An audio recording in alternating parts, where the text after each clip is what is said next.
there, Lloyd Machedo, Sweeney from LloydMachedo.com, who's Lloyd Machedo and Think Personal Branding. Today the date, let me get my mouse there. Today the date is 15th of February 2018. Time right now is 4:27 in the morning. So I got up as usual at 2 o'clock, slept at 12 or something, so after 2 hours got up. I don't know, I've been having this strange habit of sleeping at 12, getting up at 2, then sleeping at, I think somewhere around 9 or 10, and then getting up by 3 o'clock or 4 o'clock. So it's a real strange sleep pattern, but I'm enjoying this. I kind of like it because it's pretty dark and there's nobody to disturb me. I can do my work, I can study, I can play games, watch a little bit of porn. Yeah. It's kind of fun. I'm able to do a lot of my work, which normally doesn't happen when you do it in the regular hours, you know. There's nothing like drinking strong espresso. Yeah, you know, just to share with you, how do I have my espresso? I have my espresso with the one that is bought like from Starbucks or Amazon. I just bring, not the frozen one, just the raw espresso shots. I fill them up to the brim and I bring them from the plastic glass. And then I have these, espresso kind of sachets where you just put all of them inside, and then boiling water, and then you put a shot of espresso. So it's kind of mixed. So there's sugar-free there, and this one is the typical packet ones you get. So when you mix them together, once you kind of get the experience, you know the right combination. And this really, really gives you an amazing, like, laser-like focus when you're trying to do your work, especially after you get up. Because sometimes when I get up, I feel like a zombie. I feel like my head is heavy, or I don't feel up to the mark. But once I do this and I have that cup of coffee, ooh, I feel like incredible. So it feels good. Okay, so today I want to speak to you about, just share with you the emotional breakup that I had, the one that defined me, and how did I take a revenge. I'll share with you 2 or 3 stories. So this would be slightly an unscripted but rather long video of my experience of how I've learned to take revenge against people without hurting or harming them, you know, and how I've used this negative energy to kind of give me the positive side of things, okay? So for those of you who like a very fast video, there is no like, the points of wisdom, like the 7 points of wisdom or something like that. If you just check the article, maybe in the description, I'll just give the 7 points. But if you really want to listen to the essence of the story, this is what you have to listen to. And to my critics who keep saying, "Law, your videos are so fucking long, man, make it short." If you want to listen to a short video, why didn't you just listen to like 1 minute per day, you know? I go with the flow, man. Come on, give me a break. I'm having this conversation. I'm speaking my heart out. So let me just speak, you know? Don't start off with, "Oh, it's so long." Fine, then just read my articles. They're short, you know? Or, you know, if you want the essence of the story, the whole story is, don't take revenge. That's it. You know, take revenge, but don't take revenge by hurting, harming anyone. So that's it. So if that's the short version. But if you want the real version, let me share with you the story now. In my 30s, when I was, I think, 31, and I just started to be a playboy, I finished off with my second marriage. I was, obviously going through the days where I just started getting tattoos and just was getting females. And those were the days Facebook was not up to the mark. Facebook was just being introduced to people's lives. So, just playing around. We had these Yahoo chat groups. And for those who stay in Dubai and the Middle East, it's not like the other countries where you can meet girls so freely. In places like the Middle East, especially with the Indian families, they're very conservative. You cannot meet a girl just like that. And Indian families, they have this thing, oh my God, you're a girl, how can you meet this guy? What will society say? And all that bullshit they give you. And the parents of middle class Indians are not necessarily mature enough to have a conversation. They never have a conversation. I doubt you'd find any Asian or Indian family. It can be worse for Pakistani and Arabic families. I'm just assuming, but I'm pretty sure it must be worse off because the religion, the culture, the tradition, the background you come from determines how your parents react in terms of talking about sex and relationships and all that. So I was born and brought up where, if I looked at a girl, just looked at a girl, my stepfather would beat me like a dog, and I'm telling you, like literally like a dog. Taking his leather belt and beating the bejesus out of me. I remember once in the night, they used to sleep on the bed, I used to sleep on the ground. I was masturbating, so obviously rubbing my, sleeping face down and rubbing myself, keeping the pillow, thinking it's a girl. So obviously that's how guys masturbate. So I was doing that, and yes, I climaxed, and then I turned around just to feel good. And as I turn around, I see my loser of a stepfather standing there like this, like this. So my eyes were half closed. I acted like I didn't see him. I just turned around and went to sleep. But like nothing happened. Man, come on, man, give me a break. I'm masturbating. Why are you standing like I am the alpha male? You bloody loser. I'm sure he must have masturbated in his life. Yeah, I know how lousy he was in bed. Apparently, my mother told me he was pretty pathetic. So that's a conversation for another day. So given the fact that I was born and raised in a conservative Indian family, meeting girls was a really big deal. You couldn't meet girls just like that. And so once I kind of got into the working world, that is staying by myself, paying my own bills, I would take any and every advantage to meet a girl. It was great meeting a girl down her building, the typical stuff that people normally do. She comes to my house, we go, to a room alone if you have a friend. And as you earn more money, you realize, fine, I can book a hotel room. And in Dubai, you can do that. Sharjah, you can't do that. There are certain parts of UAE, you cannot book a hotel room. If you want to know if a hotel allows you to bring a girl in, especially a Muslim country, UAE. Bahrain, it's allowed. Kuwait, I don't know so much. Saudi, don't even think about it. So you just need to ask them, am I allowed to bring a girl with me? You can straight away ask them. They'll tell you, no, sir, we need proof of relationship. If they ask for proof of relationship, means you can't. If they say, yes, you can bring your girlfriend and come, you can bring your partner or whatever. So, so I used to meet girls though that way. And I used to really, I was pretty obsessed about being online and trying to hunt these girls who were sexually frustrated and who wanted a boyfriend.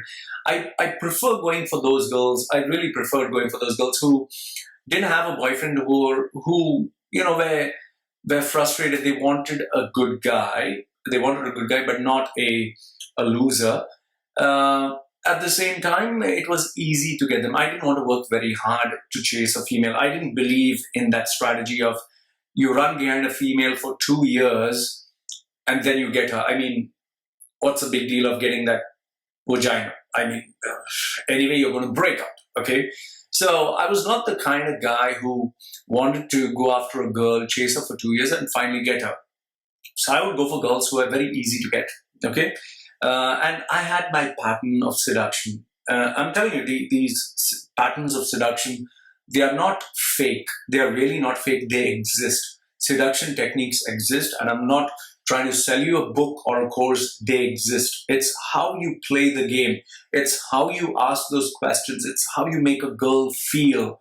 It's a step-by-step process. So if in case I knew that a girl was very difficult, I would not even waste my time with her. But if I knew that, yes, there's a chance here, I would go full on, okay? And remember this, getting those beautiful girls takes time and practice. So I used to practice with the not so beautiful girls, the not so attractive girls, the normal girls, the average girls, and through them get more experience and go for the better ones. So I started getting these girls who, were sexually frustrated, who wanted someone and who were easy to get. So as I was trying, and I would keep a lot of girls as my friends, lots of girls. So it was not like I was looking for sex with each and every one. I'd keep plenty of girls who were my friends who would talk to me. Like those days, you didn't have multiple browsers; you just had one browser. Okay, so I'd open this one browser, and there would be like 20, 30 girls who I was just chatting to at the same time. So obviously, I would never use "Hi, how are you?" I would be specific for each and every girl, and many windows, and I'd keep chatting. So when the girl would notice that, oh, I was not desperate, she would be interested to speak to me. Okay, so as I was speaking to these girls, I bumped into this particular girl who was 17 at that time. I didn't know she was 17. I assumed she was 18. She told me she's young, she's going to college. I asked her how old, she said 18. So I said, okay, fine. And she turned out to be my family friend of many years, and we liked each other. She told me she had a crush on me. Fine, I was like pretty okay. And I looked at her as someone young. I was 31, she was 18. So I looked at her as a girl whom I could guide, and just that fatherly kind of feeling that I'm like the elder brother kind of thing, protect her. And she had diabetes. She has diabetes those days, and she still has. And I was very protective, always guiding her, talking to her, and we were good friends. Okay, we were just good friends. One day, as we were talking, as I was talking to all these girls, suddenly we started talking, and then, girls, keep this much in mind: girls enjoy sex as much as guys. In fact, girls enjoy it much more, and girls are much more naughtier than men. So, and the girls who are alone normally want to enjoy cyber sex. Cyber sex is like chatting about sex and talking about sex, and they are not so much as visual. Like we like to see movies and we like to see porn. They don't like to see, not all of them at least. There are very few, a very small percentage who like to watch porn and view porn. Like I did have girlfriends who wanted to see porn while having sex. They would enjoy it. They're very few, but the majority would like to discuss, just have a conversation. But yes, obviously there's nothing that can replace the actual thing. Okay, so she started talking to me about sex, and I was answering the questions. And obviously, I'm a guy. I was enjoying it, and very soon it started. The role playing. The typical role playing. Okay, if I do this, how would you feel? What would you like with that? And if I would, put my tongue there, and if you do this, and tell me, what are you wearing right now? Are you shaved down there? Very intimate questions. Or she would ask me, how big is your thing? And how hard does it get? So we were just having that conversation, okay? And this is after like literally 2 weeks of talking to each other almost every hour or something. So we enjoyed it. We kind of enjoyed it. And I did feel like, I shouldn't be talking like this with that small girl who's 18. But then I was like, okay, if she's comfortable, I'm comfortable, fine. And keep this in mind, okay? Now, if you're a girl, let me tell you this, be careful if you have recorded conversations, because there are a lot of losers out there who will take this and blackmail you. And if you're a guy, also be careful, because nowadays you get a lot of fake people pretending to be who they're not. You even get girls who literally want to ruin your name and your reputation, and they would, play these games. So be careful about it. I was maybe lucky that out of the many girls, more than 450 girls that I did have sexual relationships or conversations or videos, or even the videos we did together in terms of sex, we never cheated on each other. There was trust, there was respect, there was, the degree of friendship where we would not break these rules. So it was cool. So we just chatted about sex. That was it. I never expected, but then she said, I want to show you something. And I was like, okay, fine. What do you want to show me? Back of my head, it was like, is she going to show me something intimate? Okay. She just showed me a photograph of somebody wearing a bra and panty. I thought it was a porn, so I was like, oh, wow. I just played along and said, oh, if this was you, it's like, wow, that's hot. She's saying, why, you don't think it's me? I said, nah, I don't think it is. So we were teasing, playing each other. I wanted to know if it was. And to my surprise, she showed me it was her her actual photograph. And then I try to play around by saying, okay, fine, write Loy on your breasts and then show me. Then I'll believe. And she did it. And then I look, oh, she's actually doing this. So she was a very horny girl. This particular girl whose name I can't tell you. So, yeah, it started off that way, and then slowly it became more and more intimate photographs and crazy stuff. And true to the word, I didn't store them, okay, because it's not good. And I told her that I was not storing it. But then she told me, you can store it. So I was like, oh, okay, good. But I'd make sure, being smart, I'd never store it on my computer that was connected to the internet. I stored it on, you didn't have USBs those days. You had floppy drives and you had CDs. So I'd burn them, so I would never have them on my hard disk. It went on from there. And one fine day, it came to the part where she said, if you don't meet me, I will, it came down to, I want to meet you. So I was like, listen, if you want to meet me, the girls who meet me at my place, we end up having sex. So I don't think you should meet me. Back of my head, I was hoping that she would say yes. And she played along and she said, no, I know for a fact that you not do anything. I told her, no, listen, I will do something. And she's like, okay, fine, then let's see. And I was like, no, and yes, and no, and yes. And obviously, both of us wanted it. So then she said, okay, fine, I'm going to come to college tomorrow, which was kind of like 50 kilometers away, and I'll stand in the sun until you come. So I was like, I can't get you, because I was not too sure, I was not too sure. And I didn't know whether to get her or not get her. So on the day she said she would wait outside the college, I drove and I parked a little bit aside and I saw, and she was waiting in the sun. I'm pretty sure she wouldn't have stayed there too long, okay? So she just came, she stood outside in the sun, maybe 5-10 minutes, and I grabbed the opportunity to take her with me in the car. And yes, we went to my apartment and, well, long story short, we had a great time. It was like, ooh la la. And I'll tell you this, if you have a girl who's really, really into sex, who really wants sex badly, and she's crazy and creative, and she is all out there to give you pleasure, and she's hot. This girl was really, really hot. There's nothing like it. I mean, if you're a guy, you will fall. You'll fall for her. You'll be her slave. And I was literally, I'm telling you, literally, I was her slave. I was addicted to her. Every single day we would have sex. Every single day we would have sex. I mean, it was sex in the morning, in the afternoon, in the evening. I'm not even joking. I took Viagra and we even had sex for, I think, nearly 9 hours. 9 hours. Like, we would do it and stop and do it and stop and do it and stop and do it and stop. It went on. It was great. And we did every single thing that you see in porno movies, every single thing, whether it's me going down on her, she going down on me, she, licking it off and me licking it off, every single thing we did it except the really disgusting stuff. Okay. We did everything and we recorded it on video and we were enjoying, man. It was such an intense, passionate, crazy, obsessed affair. I can't even explain. So we were at this pivotal point in our lives where too much of sex. In fact, we used to go to KFC, we would go to these outlets, we would go to the cinema halls, we would go to shopping malls, we would go, if she had to change her dress, we would just go in the changing dress. I'd lock myself inside with her and, I'd just pull her panties down and we would do it, So, too much of sex. And here's one tip for you.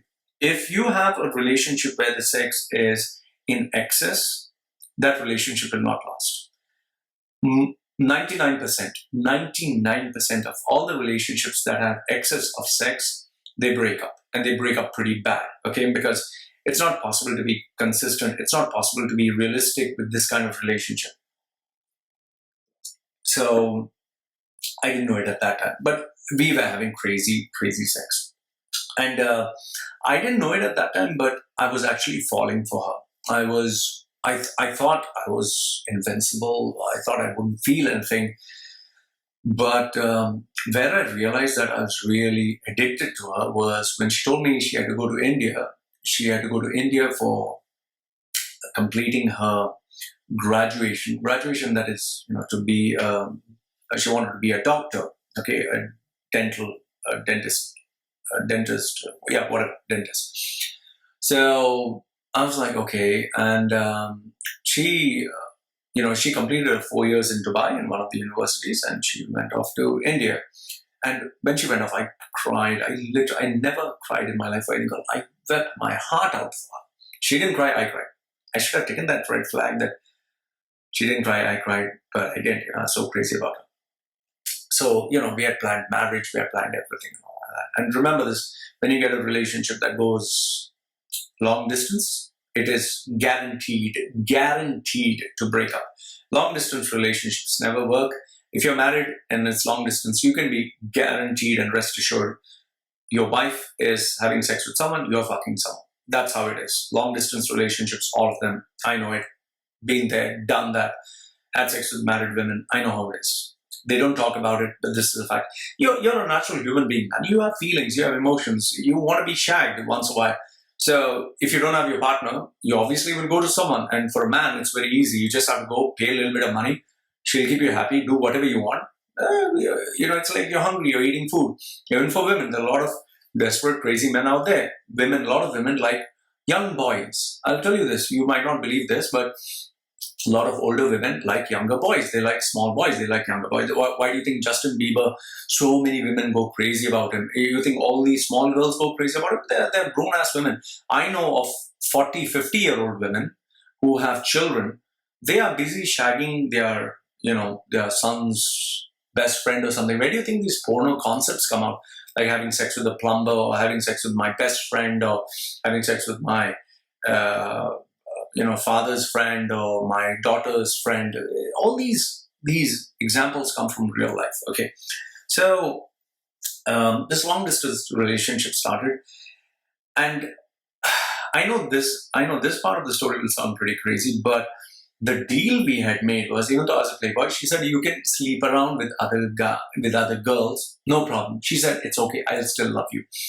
As long as you're not in love with her, you can have sex with her. So I was like, okay. Because mind you, in between the relationship, this is the part that I messed up, I did catch her red-handed smooching another guy.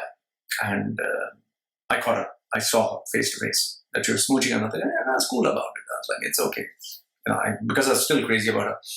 And, we did discuss about if I caught her red-handed sleeping with another guy, if she caught me red-handed sleeping with another guy. So we would talk about all these things. So she said, if you want to have sex with other women, go ahead, but you shouldn't be in love with them. So I was like, pretty good. I was pretty happy with the deal. I thought it was a great deal. I mean, which guy would complain? So, but I was crazy about her. So, she went to India, I was here in Dubai, we are doing our thing, and she did come back once, and we did meet up again. But then, all of a sudden, I noticed something was different. I couldn't pinpoint what it was, and she obviously couldn't meet me, and there were so many other things. So I knew something was different, and then I did tell her that I had this other Filipina girl who I did just have sex. I was not close to her, I was not in love with her. And the minute I told her that, she acted very different. She acted shocked. She said, how could you break up with her? How could you do this to me? I can't take this. I don't think I can accept this. I think we need to break up. And it happened so fast. It's like I told her and she wanted to break up that minute itself. And, I suddenly felt, when you do something wrong and you know that, oh my God, I've been caught red-handed, I'm going to be in deep trouble, that nervousness, that numb feeling you feel in your head, in your hands. I felt as if ants were running all across my body, and I was so nervous. I was like, shit, I shouldn't have told her then. I shouldn't have told her this. Why did I tell her? Because, my mind was completely confused, because she had told me that, you can have, and I followed her instructions. This was what we had agreed upon. So, but before I knew it, we broke up, and she broke up with me, and I cried, and I was in a state of shock. I was angry at that time. But then after anger came, this is how men normally do. First, they show all power. I'm invincible. Nothing will happen.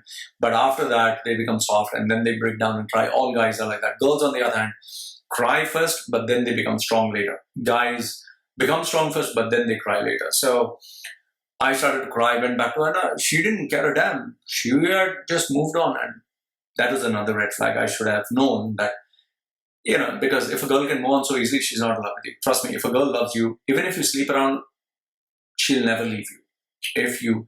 If the girl really, really loves you, you can sleep as many times as you want. She's not going to leave you. That's a sad fact. But however, a lot of women now who have self-respect don't take that kind of shit anymore. So she would have at least given me one chance, but she didn't give me. So I didn't know it at that time. But she was now dating this other guy whom she was good friends with in India. And this, I think, obviously made sense later. So she was shagging him when I was shagging this other girl. And she just needed a reason to break up with me. And I was dumb enough to be honest with her. And she broke up, which was kind of good, actually, if I look at it. So it was not a bad thing for me. I'll tell you why. So, and I'll tell you this. After she broke up, I spiraled out of control into depression. I didn't know it at that time. I used to spend every single day crying. It was terrible. I'd watch all the videos of sex that we would have. I'd watch all the memories. It was unbearable. I'll tell you, it was... And on top of that, because I was a bodybuilder, I used to take steroids and I could lift heavier. I used all that negative energy in the gym. The anger that I felt, I would think that I was beating up that guy and lift heavy weights in anger. The typical drama, Bollywood, Hollywood stuff. So one fine day when doing a hardcore exercise, I did leg press. That is, you lie down and you push weights like this. I did squats. That is, you put a barbell here and you sit and stand heavy. To give you an idea, I did 225 kgs sit and stand. That's nearly 500, I think 600 pounds. And 300 kgs leg press. That's nearly 700 pounds leg press. And then I shouldn't have done this, but I went for a sprinting session. The next day, when I tried to get up from my bed, adrenaline was high, testosterone was high. I didn't feel anything on the night. But next day when I woke up, I couldn't move. My legs were not moving. And I was like, oh, sheesh, what's happened? And I'll tell you, it's a very scary thing when you can't move your legs, when you can't move any part of it. I was like, I just can't move. I was just moving the top. I couldn't move my legs. And then I had a roommate those days. He literally carried me. I was pretty heavy. They called the watchman. They put me in a car. They took me to the hospital. And the doctor said I compressed my lower back. And they would have to, all the doctors in Dubai and UAE, not only Dubai, UAE or in the Middle East, they just make it a business. Okay, it's a business. You need to understand hospitals are profit-making centers. They make money if you're sick. They make money if there's an operation. They make a premium if they can cut you open and do stuff. They don't make money if they tell you, do yoga, eat healthy. So obviously the doctor told me they need to cut me open. They need to, surgically repair my spine. And that was scary. I said, no way. And even though I was on a wheelchair, I was taken back home. And then began my depression full swing, where every day I would sit alone in the house. I couldn't move. I would see her photographs and I would cry. I would beg her, but she didn't want to come back. And this went on for 4 months.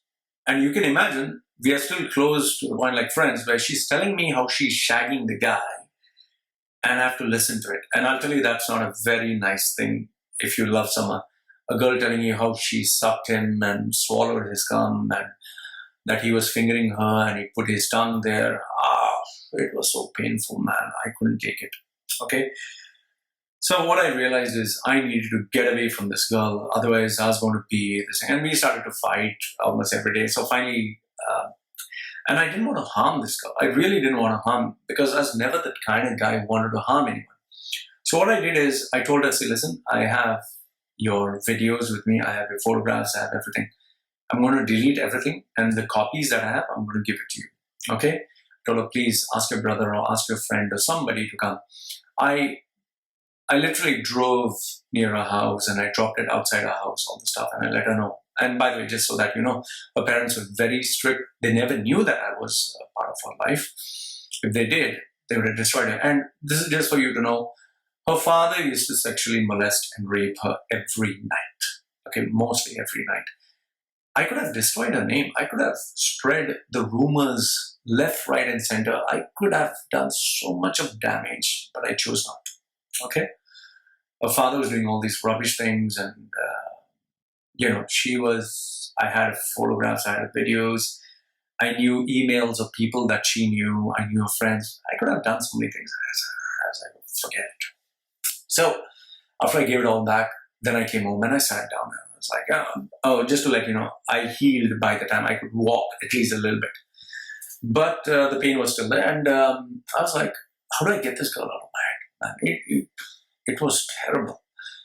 So then I realized the only way I can get out of my head was to actually get rid of all the memories. So whatever memories I had of her, I deleted all the videos, all the photographs, all the Facebook profile, blocked her there, went through so many Facebook, and my previous Facebook account anyway got shut down because of too many violations that I was having.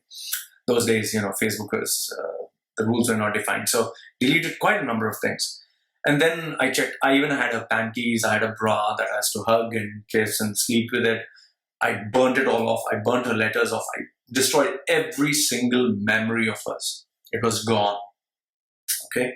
It was actually gone. I made sure every single memory of hers. But one thing I couldn't erase was the tattoos of her. I had a face tattooed here. So what I did is I went to the guy, told, make this tattoo into a zombie. So that's the only thing I could do. Okay? Anyway, now I have so many tattoos, it doesn't matter. So after I got that, and I told her, please block me and delete me, and fine, that was it. But I'll tell you this, it took me 4 years. It took me 4 years to get it out of my system. I tried everything. And some of the methods, this is if you want to get out of depression, if you want to get out of a relationship, this is what I recommend if you're a guy. If you're a guy, this is what you need to do. Shag every girl possible. I'm telling you, shag every girl possible, because the more sex you have, the better you feel. Go for paid sex, but safe sex.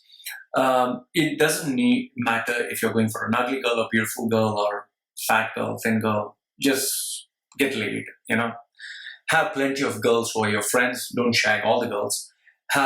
Keep yourself busy left, right, and center. Go for sports activities. Do work, do study. Put yourself in situations where you have to focus on work, you listen to a boss, so many other things where you literally are so tired and spent that you don't get time to think. And obviously, like I told you, block the person completely, delete her memories completely, burn out everything else, stop meeting common friends, stop going to those common places. Okay, that will really help. And yes, get yourself a support group. That's what I did. But if you're a girl, obviously you can't shag every guy inside. If you're a girl, I would recommend go for exercise. Go for therapy. Keep yourself busy every day. Study, read, sleep less, do more. Keep yourself so busy that there is no time for anything else. The more you're intellectually involved, and the more you're with groups, and the more you're actually doing things, you'll not get time for anything else. So the point is to keep yourself distracted and focused. So that's what I was doing, and that's what happened. Then I really got shocked was when this other girl, the 17-year-old, got in touch with me. And to give you a short summary of what happened to her life, she dumped me because she was going to be this dentist while I was this uneducated guy who was just earning little money. She was going to be this dentist, and she was going to complete a master's and earn big money. And her boyfriend had a Western passport, even though he was born Indian, he had a Western passport, and she was going to live in Canada or New Zealand or wherever, United States. So her future was all taken care of. The irony of the whole thing was, the college which she did in Dubai, when she went to India, she found out that this education is not recognized. That was problem number one. Problem number two is, she was born diabetic. So she had health issues. When she was with me, I told her not to smoke, not to drink, not to do drugs, and not to go for clubs and all that. I would take care of her like a baby. She was my baby.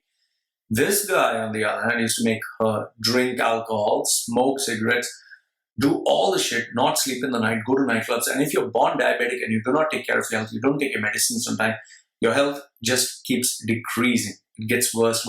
And she came down to the part where her health was so bad that even if she would get maybe a mosquito bite, or even if she would get pregnant, she would die.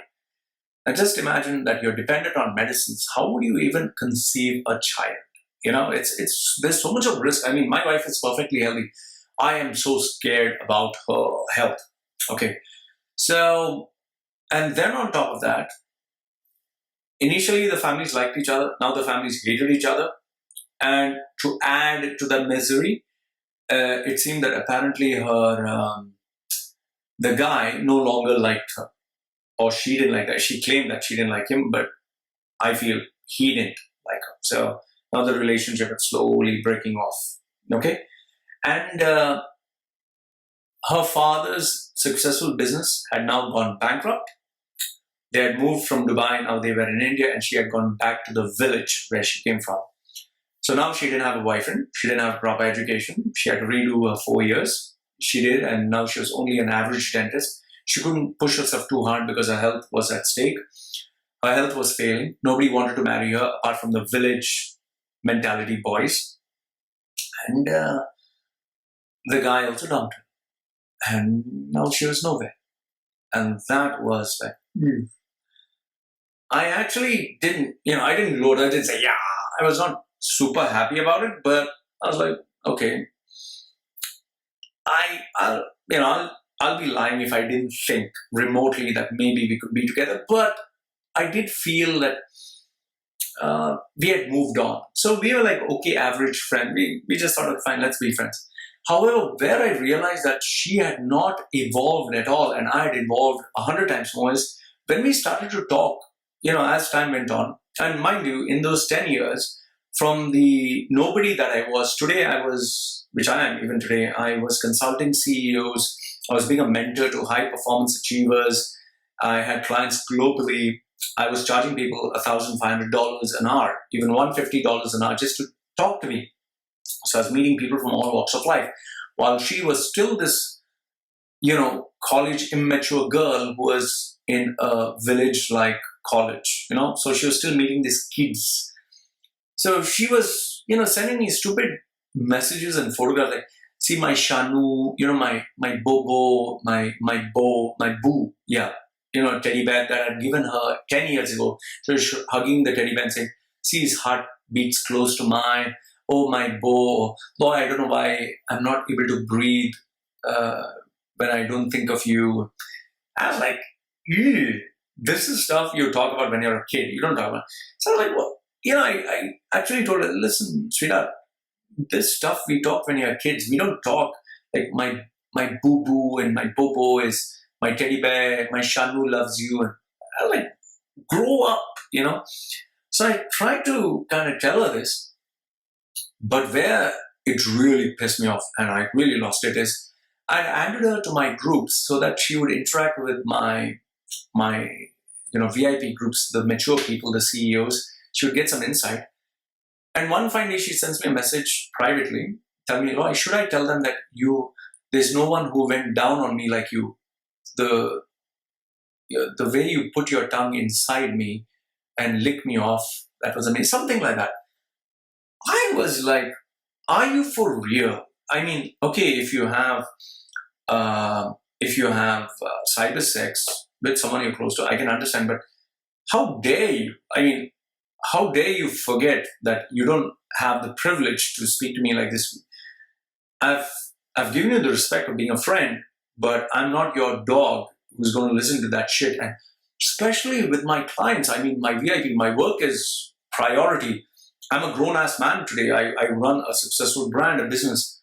I'm not going to allow some kid from bloody who has a college brain to talk this shit with my clients because, even CEOs respect me. They call me like, sir, people respect me.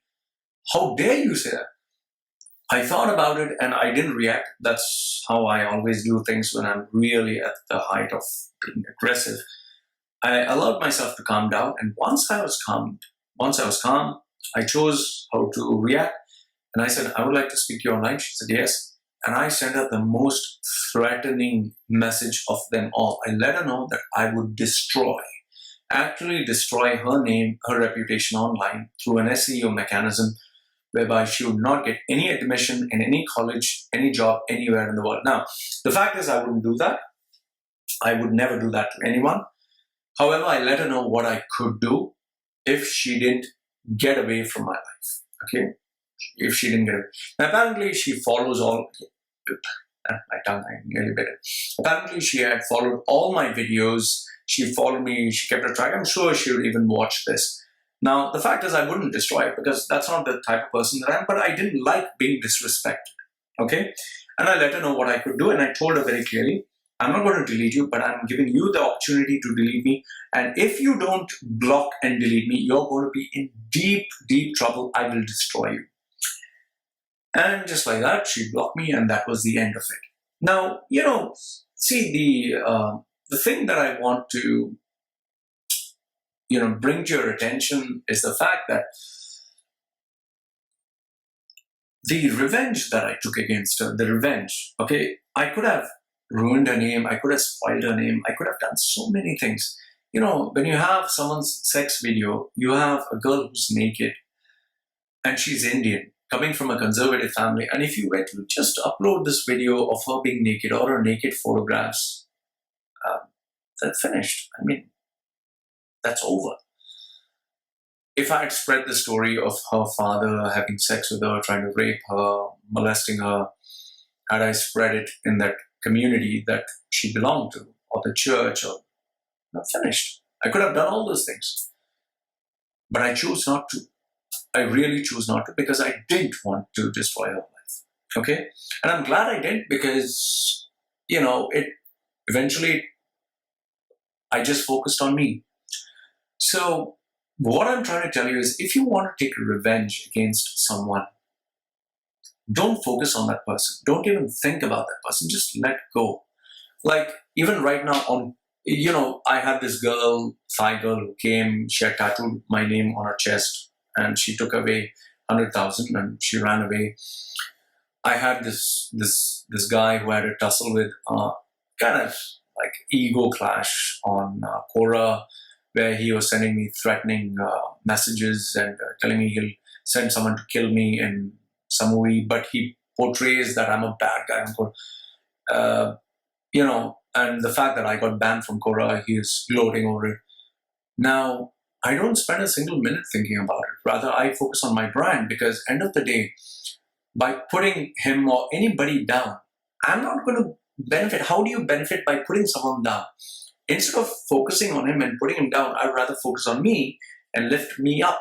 Because if tomorrow after 10 years, I'm, let's say, a millionaire and he's still the same, that gap, that is the biggest revenge anyone can take. I mean, today I don't think my ex-girlfriends are very happy with their lives.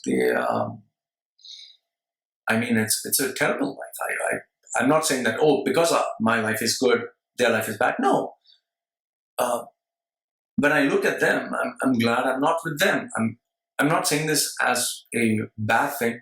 I mean, the wife I have, the woman I have is, wow, she's a gift. She's incredible. And,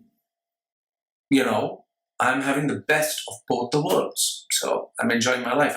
Today I'm far more richer, far more successful, far more mature, far more happier. So if you want to take revenge, just focus on being you. Just focus on yourself. Just focus on developing yourself. I'll tell you, that is the greatest thing you can do in this world. If you focus even for a minute on them, putting them down, taking revenge, it's not that lowering yourself to their category. Yeah. If that person dies or something happens to them, you don't get anything. That's why I don't believe in taking this kind of revenge. So the point I'm trying to tell you is, it's no point, focusing on these individuals, harming them, hurting them, or trying to destroy them. Don't do that. It is not going to help you. The best form of revenge you can take is where you focus on yourself, you focus on making something out of your life, you focus on being better than you are, and you focus on success. So that is why even though now I'm no longer on Quora, even though I'm banned, I'm focusing on putting up videos like this, which is now I'm getting more time, I'm getting more followers who are real. My organic search on Google has spiked up. I'm creating this new project where I'm going to relaunch my website in a new way. I'm offering much more services to clients. So my life is improving much better. And I'm kind of glad that it happened at the right time. had it happen maybe later on, I don't know, maybe I'd waste much more time. And, in Quora, there's a lot of diminishing returns, after which you don't actually benefit much more. The stories get the same old, the advice gets the same old, people get bored of it. So I'm really in a much better place. So overall, what I want you to know is, these stories of love, relationships, breakups, they're normal with everyone. Everyone goes through it. But the only thing what you need to focus on is don't hang on to the past. Focus on the future. Look ahead. Otherwise,